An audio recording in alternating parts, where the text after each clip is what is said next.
예, 오늘 점심은 삼계탕이 됩니다. 끝나고 바로 삼계탕으로 가시면 됩니다. 여기서 바로 가면 되겠지요. 자, 오늘 인생의 겨울 앞에서 이런 제목으로 오늘 본문을 어떤 내용인지 좀 고민하며 한번 잘 들어보십시오. 어느 초등학교 오전 수업이 끝나고 이제 오후 시간이 되니까 아이들이 집중을 하지 못하니까 선생님이 이렇게 얘기를 합니다. 얘들아, 오늘 너희에게 재미있는 삼행시를 하나 읊어볼 테니까 한번 들어봐라.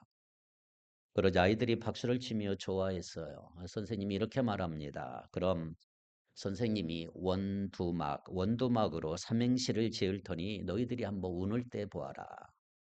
아이들이 큰 소리로 첫 번째 글자 원을 외치니까 선생님이 이렇게 말했어요. 원숭이 엉덩이는 빨개. 했습니다. 아이들이 까르르 웃다가 두 번째 글자가 뭐예요? 두를 외치니까 선생님이 이렇게 말합니다. 두 쪽 다 빨개. 아이들이 재미있다고 책상을 치며 좋아하다가 세 번째 운을 뗐어요. 뭐지요? 선생님이 이렇게 말했습니다. 막 빨개. 막 빨개.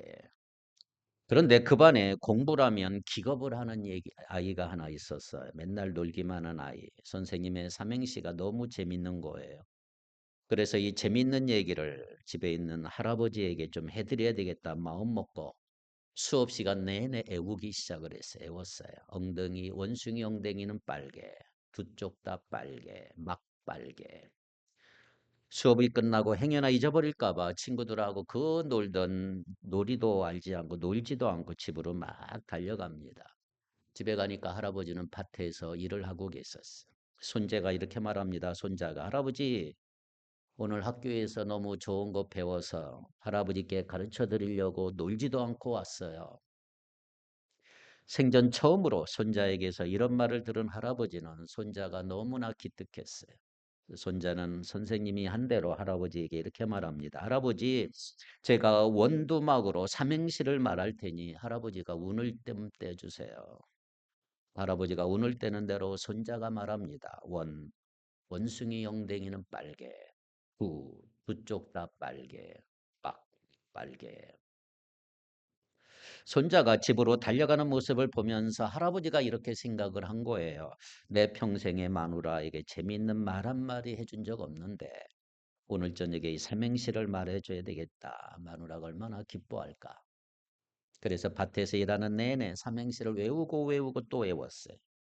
그리고 집에 가서 밤이 되어 이불을 깔고 누웠습니다. 할아버지가 이렇게 말하는 거예요. 마누라, 내가 아주 재미있는 삼행시 한 수 읊어볼 테니까 들어보시게. 할아버지는 할머니는 이 할아버지가 생전에 안 하도 한 말, 신기하기도 하고 재미있기도 한 거예요. 그래서 할머니는 잔뜩 기대하고 할아버지한테 이제 묻습니다. 그런데 문제는 할아버지가 그토록 열심히 애운 삼행시 운이 되는 원두막이 생각이 나지를 않는 거예요. 생각나는 건 원숭이가 생각이 난 거예요. 원숭이. 모처럼 아내를 즐겁게 해주겠다고 큰소리 쳤는데 원두막이 생각이 안 나고 원숭이가 생각이 나니까 남편 체면이 이제 말이 아니죠. 체면이. 한참 고민하다가 에이, 그냥 원숭이로 해보자. 아내에게 원숭이를 운을 떼도록 만들었어. 원, 원숭이 엉덩이는 빨개. 숭악하게 빨개. 여기까지는 어떻게 말을 끼웠어요. 잘 했는데 이 마지막이 문제. 할머니가 이, 이가 뭐예요? 이 계속 다그치니까 마침내 할아버지가 한숨을 푹 쉬면서 이렇게 말합니다. 이게 아닌데. 할아버지는 중얼거려서 이게 아닌데, 이게 아닌데. 오늘 여러분의 인생에 혹시 비슷한 경험이 없는지 모르겠어요. 이게 아닌데 라는 경험 말이죠. 정말 열심히 했는데 내가 최선의 선택이라고 열심히 공부도 하고 반드시 성공할 거라고 믿었는데 지금 와보면 이게 아닌데 끝난 적은 없나요? 원두막을 잊어버려서 원숭이로 삼행시를 짓다가 생긴 이게 아닌데는 뭐 부인에게 핀잔 몇 마디 들으면 끝나는 거지요. 수학 문제 풀다가는 이게 아닌데 다른 방법 적용해서 풀면 되겠지요. 하지만 여러분들이 비싼 값을 치르고 산 물건을 앞에 두고 말하는 이게 아닌데 이건 간단한 문제가 아니지요. 행복을 철석같이 믿고 결혼해서 살다가 드는 이게 아닌데 이 말은 불행의 시작이라고 할 수가 있습니다. 열심히 내가 치열하게 인생을 살아왔는데 어느 날 문득 내 인생을 보니까 인생이 이게 아닌데라는 생각은 오늘 우리의 삶을 송두리째 흔드는 아주 심각한 문제라고 할 수가 있습니다. 이게 아닌데라고 하는 후회가 가져오는 인생의 허탈과 허무감 때문에 오늘날 스스로 인생을 포기한 사람들이 얼마나 많습니까? 그렇게 덥다고 아우성치던 이내 여름이 지나가고 가을이 되는가 싶더니 어느새 겨울을 준비해야 되는 계절이 왔어요. 깊어만 가는 가을. 우리가 새벽기도 오갈 때는 겨울이 된 듯 아주 춥습니다. 겨울이 되기 전 모든 만물들이 겨울 준비하기 시작합니다. 개구리나 뱀들은 겨울을 지나기 위해 땅속으로 들어가고 나무들도 겨울을 지나기 위해 이파리를 떨어뜨리고 낙엽이 되고 추위를 이기기 위해 단단하게 겉을 싸지 않습니까? 자, 몇 년 전부터 일본에 유행하는 게 하나 있는데 이게 뭐냐 하면 히키꼬모리라고 하는 말이 있어요. 히키꼬모리. 일본어로 집에 틀어박히다 이런 말에 집에 틀어박히다. 방 안에만 콕 박혀 있는 방콕족들, 소위 은둔형 외톨이들. 그걸 키리코모리라고 그래. 히키꼬모리. 일본 인구가 1억 2천만 명인데 그중에 1%에 해당하면 몇 명이지요? 120만 명이 히키꼬모리라 그래요. 얼마나 많습니까? 일본에 혼자 외톨이로 혼자 집에 틀어박혀 있는 사람들. 여러분 우리나라도 상당히 많이 있습니다. 외로워서 못 살겠다는 혼자. 우리 원로 목사님도 은퇴 목사님들도 그래. 목사님들도 은퇴하면 외로워 못 살겠다. 홀로 외톨이들이 많아요. 혼자라는 사실을 못 견디어 정신병에 든 사람들, 병원에 간 사람들을 주변에 많이 발견합니다. 매일 담배 15개 피를 피우는 것만큼 해로운 것. 알코올 의존증과 비슷한 수준으로 건강에 악영향을 미치는 건강 상태, 감정 상태. 세상에 홀로 있는 듯한 쓸쓸한 느낌으로 축 처지는 것이 바로 외로움이라고 할 수가 있습니다. 외로움. 문제는 인간은 누구나 외로울 수밖에 없는 존재라 이 말이죠. 아무리 친구가 많고 아무리 할 일이 많다 하더라도 결국은 외로울 수밖에 없는 존재인 것입니다. 성경에 나와 있는 엘리야도 다윗도 욥도 그리고 오늘 본문 성경의 주인공 바울도 다 외로울 때가 있었다 이 말이에요. 바울이 오늘 편지를 쓸 때는 중년이 지나 노년에 이르렀을 때였습니다. 아니 노년보다 이제 자신이 죽을 날이 얼마 남지 않았음을 알았던 바로 그때 편지를 쓰기 시작합니다. 4장 6절을 보세요. 디모데후서 4장 6절 같이 읽겠습니다. 시작. 전제와 같이 내가 벌써 부어지고 나의 떠날 시각이 가까웠도다. 내가 이미 부어드리는 제물로 피를 흘릴 때가 되었다. 세상 떠날 때가 되었다라고 고백을 하는 거죠. 죽음의 순간이 바울에게 다가온 것입니다. 순교의 제물로 자신이 드려질 때가 가까이 알고 있었다 이 말이에요. 가까이 온 것을 알고 있었다. 여러분 바울이 원래 누굽니까? 바울이 사울이었을 때 예수님 만나기 전에 세상적인 학문과 막강한 지위를 가지고 잔인할 만큼 예수 믿는 사람들을 잡아 죽이고 핍박했던 사람이 사울이잖아요. 그러나 어느 날 다메섹 도상에서 부활하신 주님을 만난 바울은 그의 삶이 완전히 달라졌어. 이젠 사울이 바울로 이름이 바뀌고 자신의 인생을 송두리째 드리고 오직 주님만을 위해 살았던 사람으로 변화되고 수많은 핍박과 환난을 겪으면서도 지칠 줄 모르고 복음 전파에 최선을 다했던 사람이 바울이에요. 그런 바울이 어느 날 유대인들의 모함으로 결국은 로마 감옥에 갇히게 돼요.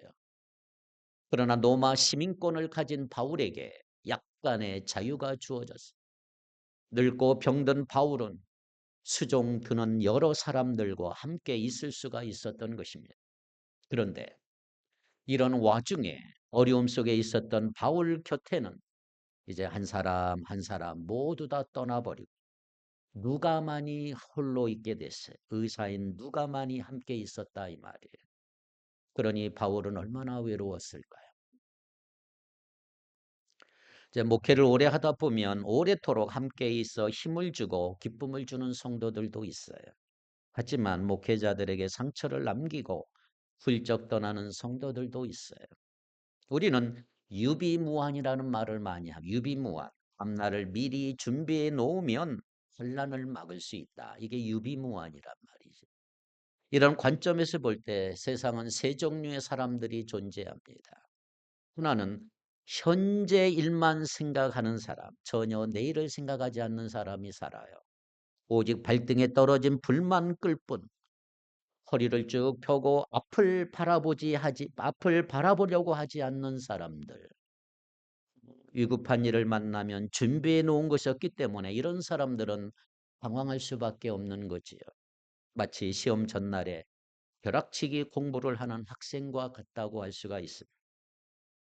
이렇게 항상 현재만을 생각해서 번번이 똑같은 잘못을 범하는 사람은 지극히 지혜롭지 못한 어리석은 사람이다라고 할 수가 있습니다.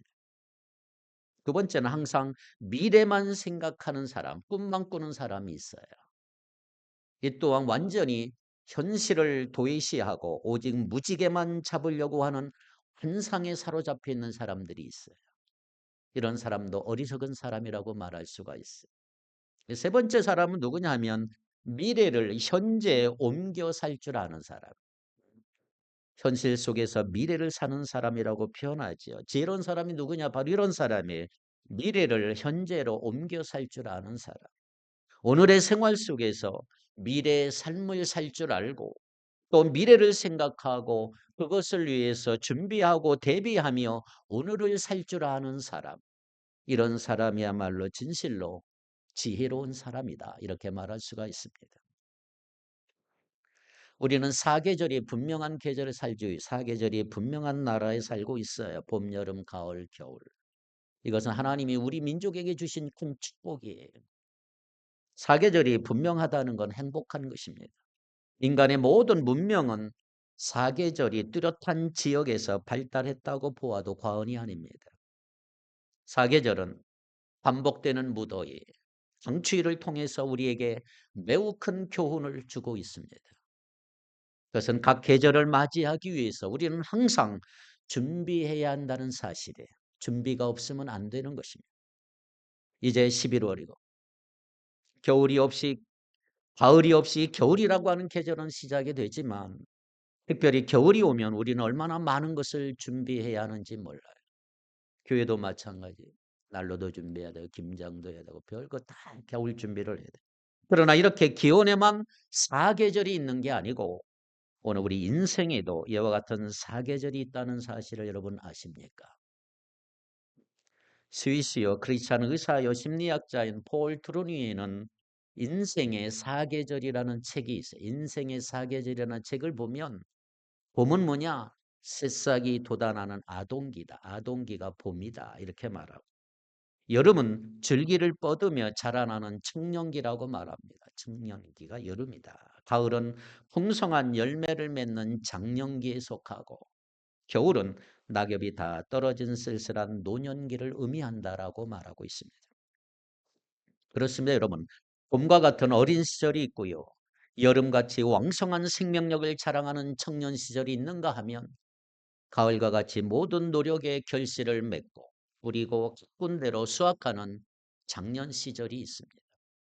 그런가 하면 이제 하던 일을 멈추고 이제는 조용히 인생을 정리해야 하는 겨울과 같은 노년 시절도 있다 이 말이에요. 자, 이렇게 사계절이 분명하다는 것은 우리에게 이런 인생의 사계절을 깨닫게 해주기 때문에 얼마나 소중한지 모릅니다. 그렇다면 오늘 예배드리는 여러분들은 어느 계절에 속해 있는지를 한번 보세요. 나는 지금 어느 계절에 속해 있는가? 사도 바울은 디모데후서 4장 21절에 뭐라고 그랬어요? 응? 겨울 전에 너는 어서 오라. 겨울 전에 너는 어서 오라. 문제는 활동하기에 불편한 겨울은 우리가 원하든 원하지 않든 상관없이 우리에게 다가온다는 사실이에요. 필연적으로 겨울은 오게 돼 있어요. 그러므로 우리는 겨울이 오지 말 것을 기도하는 어리석음을 범하지 말고 오히려 겨울을 대비하고 유비무환하는 여러분 되기를 축복합니다. 겨울에는 아예 빨리 여름이 왔으면 좋겠다는 사람, 여름이 되면 아예 빨리 겨울이 왔으면 좋겠다 이런 사람 어떻습니까, 여러분? 이 불행한 사람이에요, 여러분. 반대로 이런 사람은 행복한 사람이에요. 겨울은 겨울대로 좋고 여름은 여름대로 좋고 이런 사람이 행복한 거지. 이런 사람이 더 지혜로운 사람이다 이렇게 말할 수가 있어요. 겨울에 여름 준비 열심히 하고 여름에 겨울 준비를 해서 말 그대로 유비무환의 사람. 그런 의미에서 여러분들이 겨울이 올 때 조금도 걱정이 없는 사람, 참으로 행복한 사람. 딸이 선물로 여름에 사다 준 밍크 코트를 옷장에 걸어놓고 빨리 겨울이 되어서 저걸 입어봤으면 좋겠다라고 기다리는 그 어머니는 얼마나 행복할까요? 그는 간절하게 겨울을 기다리고 있을 것입니다.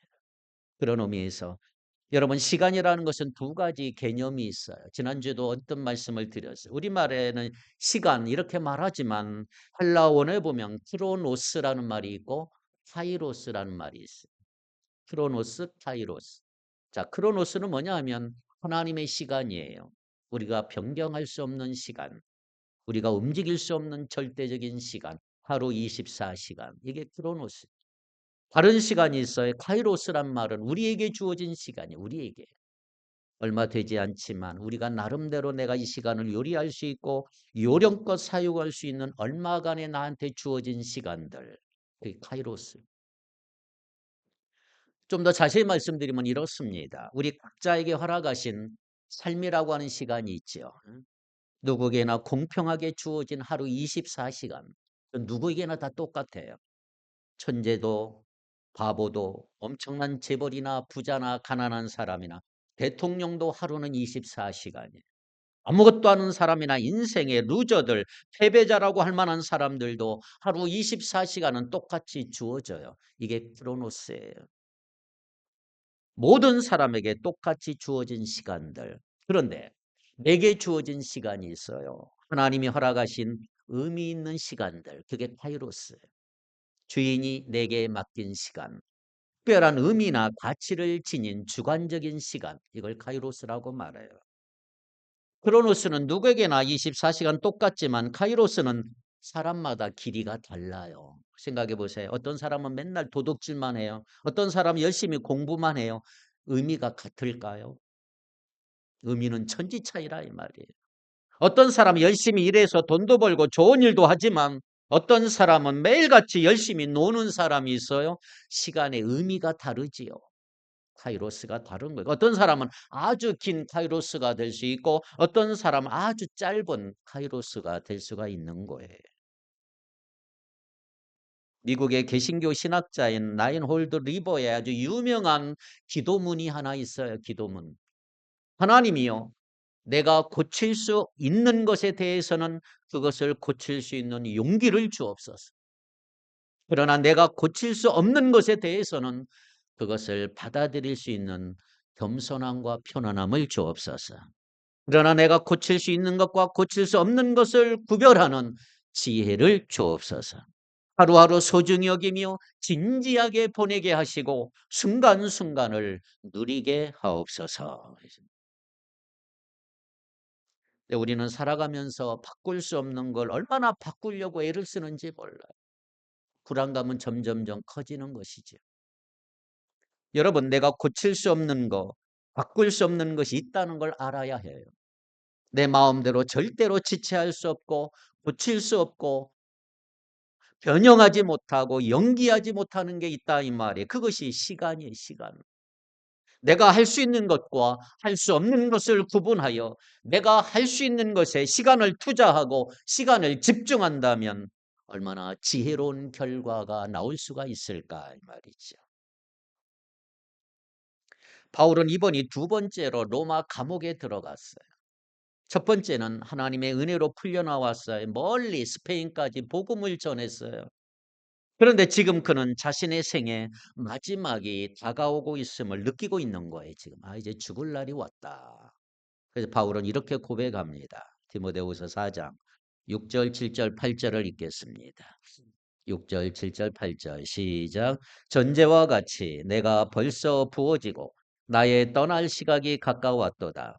나는 선한 싸움을 싸우고 나의 달려갈 길을 마치고 믿음을 지켰으니 이제후로는 나를 위하여 의의 면류관이 예비되었으므로 주 곧 의로우신 재판장이 그날에 내게 주실 것이며 내게만 아니라 주의 나타나심을 사모하는 모든 자에게도니라. 아멘. 바울의 심정이 느껴지지 않습니까? 바울이 지금 이렇게 말할 당시 그의 나이는 약 70세 정도 됐어요. 70세. 그러니까 그 당시 상황으로 미루어 보면 아마 자신이 이번에는 순교할 것이다. 이렇게 예측하고 있는 거야. 죽을 것이다. 그래서 그는 믿음의 아들 디모데에게 21절에 보니까 너는 겨울이 오기 전에 어서 내게 오라고. 여러분 지중해는요. 겨울이 오면 바다가 얼어요. 추우면 바다가 얼어서 배가 띄울 수가 없어. 항해할 수 없으니 겨울 전에 오라는 거예요. 겨울 전에. 순교를 예측하는 바울에게는 죽기 전에 사랑하는 믿음의 아들 디모데를 만나고 싶어 하는, 그리고 죽음을 대비하고자 하는 마음이 있음을 우리는 알 수가 있는 것입니다. 그렇습니다. 이제 사도 바울은 인생의 겨울을 맞이한 것입니다. 6절에 전제와 같이 내가 벌써 부어지고 나의 떠날 시각이 가까웠도다. 피를 쏟아붓는 제사가 이미 드려지고 나의 생은 이것으로 끝난다는 이 말은 이미 순교를 내다다 보고 있는 말에 이제 곧 죽을 것이다 라고 하는. 여러분 누구나 마지막이 오면 사랑하는 자를 보고 싶어 하는 것이 인지상정이잖아요. 누구나 보고 싶어 하는 사람이 있어요. 죽기 전에. 오늘 본문 말씀을 보면 이렇게 말하고 13절 같이 읽겠습니다. 내가 올 때에 내가 드로와 가보의 집에 둔 겉옷을 가지고 오고 또 책은 특별히 가죽 종이에 쓴 것을 가져오라. 예. 점점 추워지는 것을 느끼면서 이런 추운 겨울을 나기 위해 옷을 좀 가져오라 부탁하고 있는 거예요. 근데 이 겉옷은 우리가 생각하는 뭐 두꺼운 겨울 코트나 패딩이 아니고요. 그냥 허름한 모포예요. 모포. 담요처럼 생긴 큰 천에 하나 구멍이 뚱 뚫려 있어요. 그러니까 목만 쭉 내놓을 수 있는, 영화 볼 때 여러분 좀 볼 수 있었을 것입니다. 소매는 없어요. 낮에는 감싸서 두르고 밤에는 이불처럼 덮고 자는. 음. 바울은 복음을 전하다가 여름에 잡혀서 로마 감옥에 갇혔거든요. 겨울옷 준비할 틈이 없었던 거예요. 춥고 어두운 감옥에서 겨울을 나기 위해 겨울옷이 반드시 필요했던 것입니다. 그는 그러나 육신적인 의미에서만의 겨울을 맞이한 건 아니에요. 그는 그의 생전에서 가장 혹독하고 고독한 인생의 겨울을 맞이했음을 발견할 수가 있는 거예요. 10절은 이렇게 돼 있어요. 10절 같이 읽겠습니다. 시작. 대만은 이 세상을 사랑하여 나를 버리고 데살로니가로 갔고 그레스게는 갈라디아로 디도는 달마디아로 갔고. 자, 무슨 말이에요? 주위에 있는 사람들이 하나둘 다 떠났어. 혼자 겪는 외로움이 바울에게 얼마나 추운 겨울일까. 모두 다 가버렸어. 쓸쓸한 거 얼마나 쓸쓸한. 혼자 겪는 외로움이 더욱더 춥게 만들었던 것입니다. 자, 그러면 데마라는 사람이 누굴까? 데마. 이 데마라는 사람의 이름은 성경에 딱 3번 기록되어 있어요. 빌립보 사도 바울이 그를 나의 동역자라, 나의 동역자. 골로새서 4장 14절에 보면 아무런 설명 없이 그냥 데마 이렇게 돼 있고, 오늘 본문 디모데후서 4장 10절에 보니까 데마를 뭐라고 표현해 있어요? 세상을 사랑하여 바울을 떠난 사람, 이렇게 돼 있어요. 그러니까 이 데마라는 사람은 한때 사도 바울의 동역자, 같이 일한 사람. 그러다가 아무런 소득도 없고 오히려 감옥에 갇혀 죽을 것 같으니까 그만 세상으로 가버렸던 사람. 그 사람이 데마예요, 데마. 자, 그렇다면 대마가 사도 바울을 따라다녔던 것은 왜 따라다녔어요? 그냥 처세를 위해서. 어떤 이득을 바라기 위해 따라다녔던 건 아닐까. 그러기에 사도 바울에게 있어서 이번 겨울이 더할 수 없이 쓸쓸했던 것을 알 수가 있는 거야. 대마도 떠났구나. 여러분, 이 세상에 어떤 고난도 같이 동행자가 있으면, 동역자가 있으면 견딜 수 있어요. 외롭지 않아요. 혼자라고 하는 고통, 외로움이라고 하는 고통은 참으로 견디기 어렵기 때문이에요. 그렇습니다. 사도 바울은 동역자 데마가 떠난 것을 몹시 마음 아파하며 괴로워하고 있었습니다. 그런가 하면 또 누가 나와요? 그레스게 디도. 그레스거와 디도는 하나님의 선한 사업을 위하여 딴 곳으로 보냈다 그랬어요. 본인 스스로가 사도 바울을 배반하고 떠난 사람도 있지만 하나님의 일을 이루기 위해 떠나보낸 사람도 있다 이 말이에요. 떠나보낸 사람이 그레스게와 디도입니다. 자신이 마지막 죽음이 가까운다고 해서 붙들고 있을 수만은 없어요. 하나님의 일을 위해선 떠나보내야 되겠죠. 하나님의 선한 일은 이루어야 하고 또 계속 이루어져야만 했기 때문에 그런 것입니다. 자, 그 가운데 오직 한 사람은 누굴까요? 11절에 누가. 누가만이 바울 곁에 딱 지키고 있어요. 누가. 누가는 누구예요? 누가복음과 사도행전을 쓴 사람, 사랑하는 의사. 늘 바울 곁에서 바울이 몸이 약하니까 늘 곁에서 치료해 줬던 동역자 의사. 바울과 항상 동행했고 어려운 시기에 함께 로마 감옥에도 갇혔던 사람. 바울의 신실한 친구요 동역자인 누가와 하면 그냥 늘 같이 있었던 거예요. 그런데 그럼에도 불구하고 이 시간 바울은 가장 사랑하는 믿음의 아들 누구? 디모데가 너무 보고 싶었던 거예요. 디모데.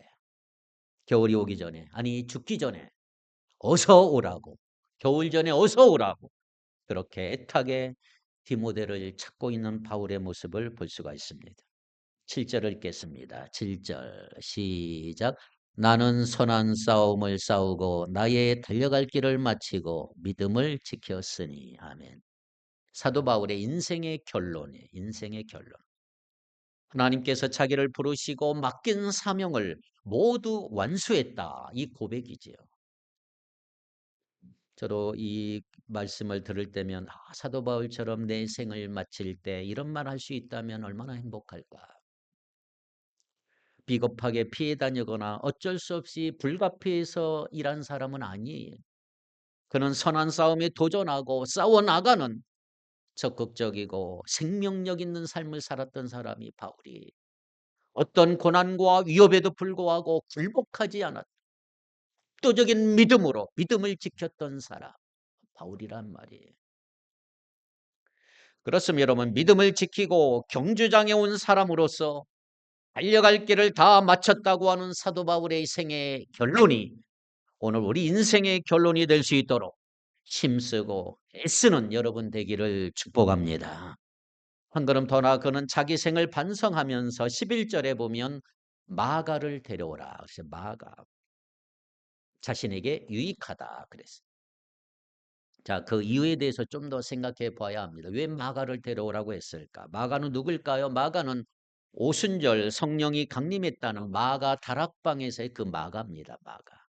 어릴 때부터 예수 믿었고요. 사도 바울이 제1차 전도 여행을 떠날 때 같이 따라갔던 사람이 마가예요. 그런데 어느 날 도중에 마가가 병에 걸려요. 보름 정도 꼼짝 못하고 고생했어요.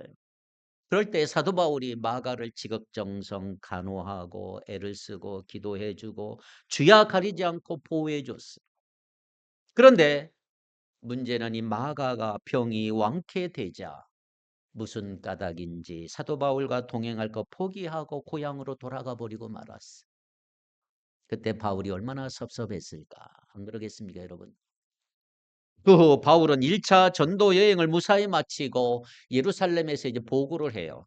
어떻게 전도하여 복음을 전파했고 이방 사람들은 어떻게 예수께 돌아오고 내가 얼마나 많은 매를 맞고 고생했는지 여행 결과를 보고할 때 마가는 자신의 부족함과 담대함이 없었던 걸 매우 후회하며 크게 반성했다고 사도행전에 보면 고백을 해요. 그래서 사도 바울이 이제 제 2차 전도 여행을 떠나려고 할 때 어느 날 마가가 이 바울에게 찾아와요. 바울 나 같이 좀 동행하고 싶어요. 같이 데려가 주세요. 그러자 마가가 이제 도중 하차하지 아니하고 끝까지 따라 나섰다고 아무리 맹세를 해도 사도 바울은 끝내 허락하질 않아. 거절해 버렸어. 너 전에 배반했지. 그 거절해 버렸어. 너무나 강력하게 거절을 하니까 바울과 동행하려고 했던 누구? 바나바가 마가를 데리고 여행을 떠났어요. 마가를 데리고 바나바가 떠났고 바울은 실라를 데리고 다른 길로 전도 여행을 떠나고 말았어요. 어쩌면 마가가 얼마나 속상했을까. 그렇죠? 그래서 마가는 더욱더 열심히 전도를 했고 그 후 성령의 감동으로 여러분 성경에 마가복음을 기록한 저자가 바로 이 마가가 됩니다. 얼마나 위대한 사도가 됐습니까? 전설에 의하면 베드로의 통역관으로 로마에 갔다. 거기서 순교했다. 이렇게 말하고 있습니다. 사도 바울도 그런 소식 다 들었을 거예요. 마가가 어떤 일을 했다라고 하는. 그러기에 이제 겨울이 다가오고 자기 마지막 최후의 날이 가까우니까 바울은 마가 일을 괴로워함이 얼마나 마음 아팠는지 때문에 제발 마가를 좀 데리고 오라. 저가 나의 일에 유익하니라. 사실 사도 바울에게 잘못이 없잖아요. 하나님의 일을 좀 더 바르고 곧게 하기 위해서 거절한 것인데. 그러나 마가의 마음을 아프게 했던 것만 사실이잖아요. 그 뭐 좀 같이 가면 또 어때요? 바울은 대쪽 같은 사람이라 안 된단 말이에요. 때문에 그는 이 시간 그를 만나 화해를 하고 그를 격려해 주고 싶었을 거라 이 말이에요. 그러기에 그는 마가를 데려오라고 디모데에게 간절히 부탁하고 있는 것입니다. 사랑하는 성도 여러분, 여러분은 겨울이 다가올 때 꼭 만나야 될 사람 혹시 있습니까? 찾아가서 내가 화해하고 용서해 줘야 될 사람들. 서로의 잘못을 가리기 이전에 그의 마음을 아프게 한 것은 사실이잖아요. 아무리 결과가 좋았다 할지라도 그 결과가 그의 행동을 합리화시킬 수는 없는 것입니다. 마지막으로 내가 꼭 만나서 화해하고 용서해 준다면 얼마나 좋을까. 바울은 그것이 그에게 유익하다 이렇게 말하고 있는 거예요. 유익하다. 그래서 그저 긴 여행이었지만 마가를 조금 데려와라. 1904년에서 1905년 우리나라 평양 대운동이 일어났지만 영국에는 웨일즈 부흥이 일어났어요. 웨일즈 1904년에 1905년 큰 부흥이 일어났는데 그때 제일 큰 은혜를 받은 것이 당나귀다 이런 말이 있어요. 당나귀 말. 그전에는 사람들이 막 화가 나면 화풀이로 무조건 당나귀를 때렸어요. 옆에 집에 있는 당나귀도 때리고 길거리에 가다가 당나귀도 때리고 에휴 신경일나 또 맞아라 무조건. 부부싸움에도 윗사람한테 욕을 먹어도 당나귀가 동네 북이 무조건 그냥 시도 때도 없이 당나귀를 때렸어. 그런데 어느 날 사람들이 웨일즈에 큰 부흥이 나고 은혜 받고 성령 충만 받으니까 당나귀 때리는 일이 없어졌다. 당나귀가 이제 살판났다. 당나귀를 쓰다듬어 주면서 아 잘생겼다 회개하고 축복기도 해주는 일도 생긴단 말이에요. 역사적으로 그렇게 돼 있어요 지금. 여러분 그렇다면 여러분 때문에 예수 믿고 수지 맞은 사람이 있을까? 당나귀처럼. 내가 오랜 기간 동안 예수 믿고 은혜 받고 살고 있는데 그렇다면 찾아가서 화해하고 용서해 줄 사람이 있을까? 아직도 내가 용서하지 못하고 살고 있다면 그 이유는 과연 무엇 때문일까? 바울은 또한 13절에 보니까 가죽 종이에 쓴 것을 가져오라 그래요. 가죽 종이에 쓴 것을. 이 가죽 종이는 양피지를 말합니다. 양피지. 헬라 말로 비블리아. 이것이 영어로 바이블이 됐어요. 바이블. 성경을 가져오라. 구약 성경을 가져오라. 지금은 인쇄술이 발달해서 성경책 가지고 편하고 여러분 핸드폰도 다 있지만 그 당시 성경은 가죽 두루마리 너무 무거워요. 갖고 다니기 불편하기 때문에 안면 있는 집에 잠깐 맡겨놓고 다녀요. 너무 무거우니까. 그러니까 마지막에 가까워짐을 느꼈던 바울은 이제 맡겨놓은 그 성경책을 가져오라는 거예요. 비록 눈이 어두워서 보기는 힘들지만 내가 죽기 전에 임종이 가까우니 이 성경을 한 번 더 보겠다 이 말이에요. 사랑하는 성도 여러분, 여러분 인생의 겨울이 가까워졌을 때 과연 여러분들은 무엇을 생각하며 무엇을 보겠을까요? 인생의 겨울이 가까웠다면 무엇을 생각하시고 무엇을 계획할 수 있을까요? 봄과 같이 희망찬 그때도 다 지나가고 뜨거운 여름 속에 수많은 시련 속에 성장하는 그런 성장기도 다 지나가 버리고 여름 동안 성장한 대로 거두어야 하는 심은 대로 거두는 가을도 서서히 지나가고 있고 이제 활동할 수 없는 얼어붙고 많은 겨울이 다가오고 있는 우리 앞에 있는 이러한 시대, 우리 인생에도 서서히 겨울이 다가오고 있는데, 아니 이미 겨울이 와 있는 사람도 있는데, 그렇다면 이제 겨울을 눈앞에 있을 때, 겨울이 눈앞에 있을 때 인생의 겨울 앞에서 우리는 무엇을 생각할 수 있을까? 바울의 입장으로 가서 돌아가 보면 바울은 사랑하는 믿음의 아들 디모데를 생각하고 있는 거예요. 디모데, 사랑하는 아들. 제가 몇 년 전에 우리 노회에서 교육부 수양회로 로마를 갔었어요. 로마를 가보니까 방문하니까 제일 인상받았던 게 물론 로마 교황 베드로 성당을 많이 봐요. 베드로 성당 엄청나게 사람이 많고 잘 지어졌어요. 휘황찬란하게 그림도 많고. 근데 바울 성당은 잘 안 봐요. 바울 성당도 시간이 있어 작은데 한쪽에 있어요. 바울 성당을 가보면 놀라운 일이 있어요. 그 바울 성당 한가운데 밑에 사도 바울의 시체가 있어요. 관이 있어요. 관, 시체. 근데 더 놀라운 게 뭔지 아세요? 그 바로 바울 사도 밑에 시체 밑에 누가 있느냐? 디모데 시체가 있어요. 디모데. 놀라운 얘기죠. 디모데는 끝까지 바울을 위해 살았고요. 죽어서도 바울 밑에 묻혔던 것입니다. 마지막까지 믿음의 아버지 곁에 있기로 원했던 디모데. 생각해 보세요. 사도 바울은 결혼을 하지 않아서 가정이 없어요. 믿음의 아들들이 근데 많이 있어요. 도처에. 바울로 인해 구원받은 사람, 그로 인해 예수 믿게 된 사람, 그로 인해 생명의 길을 찾은 사람들이 많이 있었다 이 말이에요. 그중에 특별히 사랑하는 믿음의 아들 누구? 디모데를 생각하고 있는 거예요. 디모데 전서 1장 2절에 보면 믿음 안에서 참 아들 된 디모데. 디모데 후서 1장 2절에 보면 사랑하는 아들 디모데 그렇게 되어 있어요. 그렇다면 여러분 오늘이 내아에게 겨울이 된다면 겨울이라고 한다면 이 겨울을 앞두고 내가 생각할 수 있는 믿음의 아들들, 믿음의 자녀들이 여러분에게 혹시 있나요? 여러분 때문에 예수 믿고 구원받은 사람이 있나요? 여러분을 인하여 새 사람이 된 사람, 여러분을 믿음의 어머니, 믿음의 아버지라고 부르는 바로 그 사람, 믿음의 아들, 딸이 과연 몇 명이나 있을까? 내 입술을 통해서 이 전도한 사람들, 나의 동역자가 되고 친구가 되고 나를 위해 같이 동행할 수 있는 사람, 그들이 있어서 내가 행복했다고 말할 수 있는 사람 과연 우리 주위에 있을까? 사도 바울은 외로웠지만 그러나 믿음의 아들이 있어서 결코 외롭지 않았어요. 최종 결승점에 다가온 이 시대. 그는 앞에 있는 상급을 바라보며 너무나 행복해했던 것이죠. 용서와 화목을 통해 화평을 이름으로 그의 영혼이 자유로웠다 이 말이에요. 오늘 하나님의 말씀을 붙들고 묵상하고 읽어서 이제 소망의 세계를 환하게 바라보게 될 수 있었다 이 말이에요. 그렇다면 여러분 겨울이 오기 전에 인생의 겨울 전에 우리는 지금 무엇을 생각해야 될까? 무엇을 계획해야 될까? 여러분도 바울처럼 매일매일 성경 보고 있을 것입니다. 그러나 겨울이 가까울수록 더욱더 성경을 열심히 읽고 보고 묵상한다면 얼마나 풍성한 겨울이 될까? 성경 말씀을 1년 동안 얼마나 읽으시고 얼마나 묵상하고 계신가요?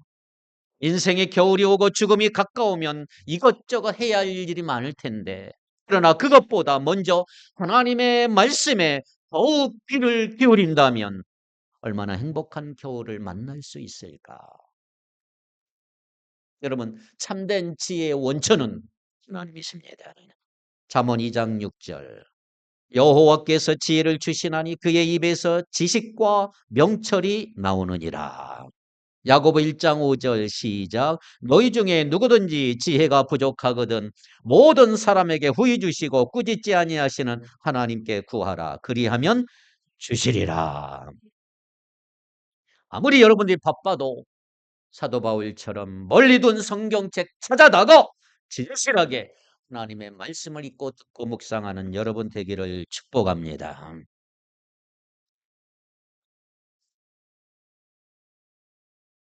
14절. 구리 세공업자 알렉산더가 나에게 해를 많이 입혔습니다. 주님께서 그의 행위가 그에게 갚으실 것입니다. 구리 세공은 옛날에 구리로 무리를 새겨서 우상을 만드는 사람들이에요. 우상을 만들어 장사하는 사람들이 사도 바울 때문에 장사가 안 되는 거예요. 그래서 바울을 막 괴롭혔어요.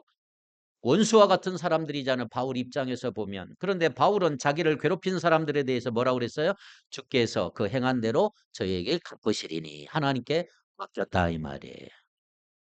더 이상 미워할 필요 없어요, 여러분. 주께서 심판하십니다. 15절 보면 너희도 저희를 주의하라. 이것은 여러분 지혜가 필요합니다. 저희를 주의하라. 사도 바울은 전에 나를 괴롭히던 사람이 있으니 너도 그들을 주의하라.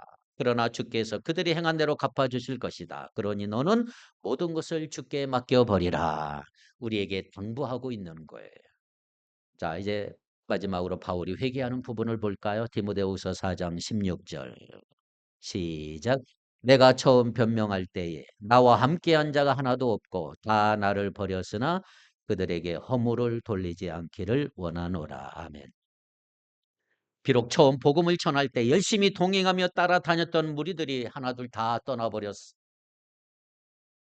바울이 그때 그들의 행위가 너무너무 섭섭하고 미웠지만 돌이켜보니까 저들이 떠난 이유 저들에게만 있는 게 아니구나.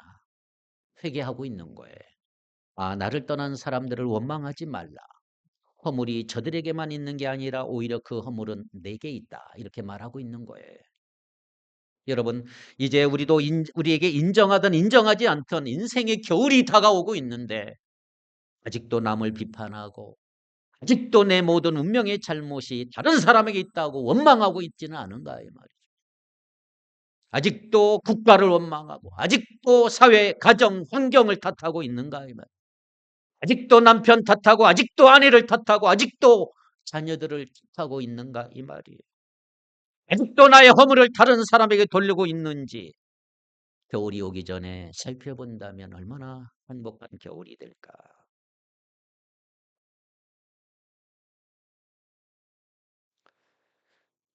예수님처럼 십자가에 못 박는 자, 나를 죽이는 자를 향해서 하나님 저들의 죄 사하여 주옵소까지는 내가 못한다 할지라도 더 이상 허물을 남에게 돌리지 않기를 원합니다. 어쩌면 모든 것이 내 탓일 수가 있다 이 말이죠. 그렇다면 이 시간 하나님 앞에서 좀 더 진지하게 진실하게 회개하는 자세가 필요할 것입니다. 그렇습니다. 이제 어느 누구나 인생의 겨울은 올 것입니다. 겨울. 겨울을 맞이하면서 김장도 담그고 난로를 들여놓는 등 겨울 준비를 하는 것처럼 그러므로 단순한 물량적 준비가 아니라 이제는 내 인생의 겨울을 맞이하는 준비를 생각해 보셔야 합니다. 근데 문제는 뭐냐? 계절의 사계절은 거의 오차없이 찾아와요. 봄, 여름, 가을, 겨울은 찾아오지만 인생의 사계절은 사람마다 다르게 오기 때문에 예측하기가 쉽지 않습니다. 일찍 태어났다고 일찍 죽는 게 아니에요. 죽음은 시간이 없고 때가 없습니다. 18절. 주께서 나를 모든 악한 일에서 건져내시고 또 그의 천국에 들어가도록 구원하시리라. 확실하게 이것을 믿고 있는지 점검하셔야 합니다. 나는 죽으면 천국 갈 것이다. 내가 잘못한 일은 없는가? 또 누구에게 섭섭한 마음을 준 적은 없는가? 있다면 찾아가서 그의 손을 잡아주고 화해하고 격려할 수 있는 마음의 준비는 나에게 없는가? 나를 섭섭하게 했거나 원수처럼 괴롭혔던 사람들 모두 다 용서하고 하나님께만 의지하는 그 믿음의 준비는 없는가? 귀가 어두워지고 눈이 침침해지기 전에 추워 놓을 준비가 필요할 시기가 아닌가? 그렇다면 여러분 가장 중요한 겨울 준비, 월동 준비는 먼저 하세요. 바로 깨어진 인간관계를 회복하는 것입니다. 깨어진 인간관계. 인간관계 좋지 않은 사람은 지금 겨울을 살고 있는 거예요. 특히 부부관계 좋지 않다면 혹독한 겨울을 지나고 있는 것입니다. 사랑하는 성도 여러분, 지금까지 어떻게 살아왔나요? 지혜 있는 삶을 살았다고 내가 장담할 수 있을까? 늦진 않았습니다. 이제부터라도 지혜 있는 자의 삶을 사는 여러분 되기를 바랍니다. 주어진 시간 낭비하지 말고 우리 생각을 뒤로 하고 주의 뜻을 분별하며 사십시오. 성령의 충만함을 받아 찬송과 감사가 넘치는 삶을 사시기를 바랍니다. 그래서 인생의 겨울이 오기 전에 모든 것을 온전히 준비하며 주님이 예비하신 의의 면류관 쓰리라고 하는 확고한 믿음으로 살아가는 우리 모두가 되기를 주님의 이름으로 축복합니다. 기도합니다. 거룩하신 하나님, 우리가 인생의 겨울을 맞이하기 위하여 모든 것을 온전히 준비할 수 있도록 도와주시고 내 원수를 용서하고 화해하는 부끄럼 없는 주님의 자녀가 되기를 원합니다. 무엇이든 다 할 수 있다는 생각 용서해 주시고 앞으로도 기회가 많을 것처럼 생각하고 미루며 살아온 것도 용서하여 주옵소서. 내 인생이 끝나는 날 사도 바울처럼 내가 선한 싸움 싸우고 달려갈 길을 마친 후 주님이 예비해 두신 의의 면류관은 쓰리라고 하는 확고한 고백을 하며 살 수 있도록 인도하여 주시옵소서. 믿음의 아들 디모데를 생각하며 순교 직전에 사랑하는 편지를 쓴 것 같은 그 심정을 오늘 이 시간 헤아리면서 오늘 우리 인생의 겨울이 오기 전에 만나야 할 사람 만나고 해야 할 일 하게 하시고 서둘러 마쳐야 할 일 마칠 수 있는 믿음을 저희들에게 허락하여 주시옵소서. 주의 뜻을 분별하며 살게 하시고 성령의 충만함을 받아 성령의 지배를 받아 사는 우리 축복교회 성도들 다 되게 하여 주시옵소서. 예수님의 이름으로 기도하옵나이다. 아멘.